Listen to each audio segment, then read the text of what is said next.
All right. Good afternoon. We have the theme, let's go back to church. Well, as a caveat, you can't go back to somewhere that you are. We are living organisms. You got people that are in the church, people that have um, accepted Jesus Christ as their Lord and Savior, and they're saved. Nothing to do with baptism. You got people at the church, a bunch of baptized people, went down wet devils, came up wet devils. Then you got people around the church community just watching what we do so they can call us hypocrites and continue to what they do. But anyway, this is my testimony. And this is what not this is what is not a testimony. So you go to Payless, you buy some shoes, and you bring your shoes back and they give you your money back. You can't stand up on church on Sunday morning, in church on Sunday morning saying, oh, I bought some shoes and I had my receipt and I brought it back to Payless and they gave me my money back. That's store policy. That's not a testimony. Here is my testimony. Born in 1975, 4 pounds, 3.5 ounces, sickly baby. Almost died. Every time my mother would push, my heart rate would drop. And hers. So they had to have an emergency C-section or whatever. Anyway, I grew up a little dude, sickly baby, little man's complex. I've never been afraid of anything, not physical death. But for most of my life, I've been fairly successful, top 3% of the world. Football star, in the Marine Corps, went from private first class to captain, being a millionaire before, all that. And that's all good and fine. But when tragedy struck, I got angry at God, Married my high school sweetheart, we ended up getting a divorce. And I didn't even tell anyone for like 5 years later because of an embarrassment of because who I was. Went through the first half of my life.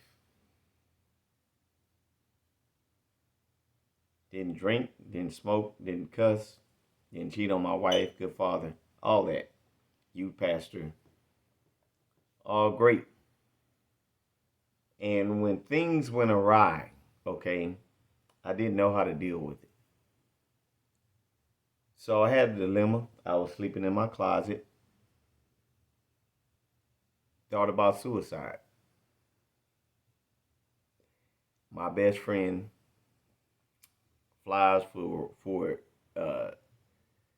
JetBlue Airlines, and for 1 year he flew to Houston, Texas, to check on me, and I was struggling. Just to be honest with you, I didn't know what to do because, like I said, I had a fairly charmed and blessed life, and I wanted to drink. And I never forget his words. He's like, look, you can commit suicide. What good is that going to do anyone? Or you can have this glass of vodka and we can play these dominoes and we can talk about the good times. Now, it's not a permanent remedy. So I went through all that.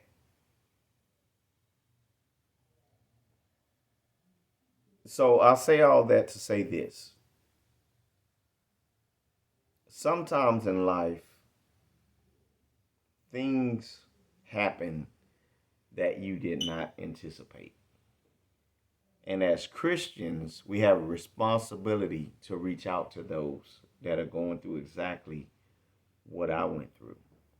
And I'll be honest, I got so angry at God because I felt like I gave up my entire youth serving Him. Wasn't faking, I was all in.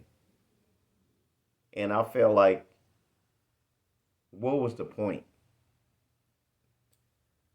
But I finally got a reality check, you know.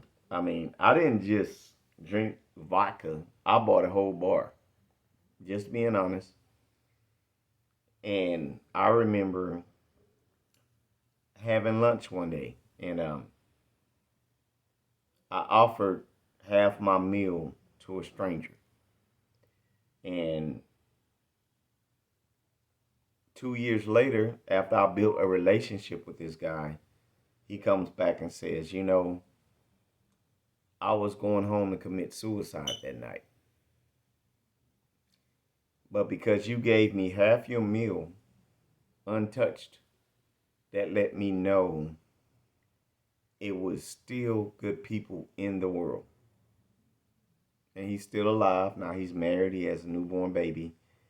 So I know I'm a little unconventional. I know I upset people or whatever. But going back to what my buddy said, we all have stuff. And if I needed a drink to live, that's what I did. We have to get beyond our Pharisaic, Sadduceic, scribe mentality where we're crossing T's and dotting I's, and people are dying. So I'll put it this way. We're saved. We have Jesus Christ in our life. So let's say we're on a boat. Now, meanwhile, there are people cast overboard and they're drowning. Are we going to have a discussion about, oh, the men get blue rafts, the women get pink rafts, the kids get little rafts? People are dying. If you can swim well, jump off the boat and help somebody to safety. So if I offend people, so what? Because you already have a seat at the table. And I'm not concerned about somebody that has a 7-course meal. I'm concerned about the people that don't have any meal. So that's my testimony. So don't judge me because you got something too. Forget about talking about the things I used to do, I don't do no more. Because guess what? You still do something. Peace.